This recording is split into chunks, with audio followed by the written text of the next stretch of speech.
महाविकास आघाडीच्या महिला नेत्या राज्यपालांच्या भेटीला गेल्यात। महिला सुरक्षा, लैंगिक हिंसाचाराबद्दल त्या चर्चा करणार आहेत। महाविकास आघाडीच्या महिला नेत्या आज राज्यपालांची भेट घेणार आहेत। दुपारी 12 वाजता राजभवनावर ते राज्यपाल CP राधाकृष्णन यांची भेट घेतील। राज्यातील महिला सुरक्षा, लैंगिक हिंसाचाराबद्दल त्यांच्यासोबत चर्चा करणार आहेत। या संदर्भात अधिक माहिती घेऊयात आमचे प्रतिनिधी मनोज दाळकर यांच्याकडून। मनोज, आज महाविकास आघाडीच्या महिला नेत्या राज्यपालांच्या भेटीला जाणार आहेत, काय तपशील?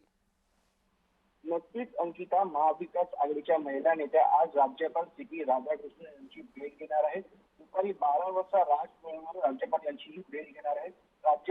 राज्यातील महिला सुरक्षा, लैंगिक हिंसाचाराबद्दल या भेटीमध्ये चर्चा केली जाणार आहे। तसंच आपण लाडकी बहीण योजनेबाबत देखील या बैठकीमध्ये चर्चा केली जाण्याची माहिती समोर येत आहे।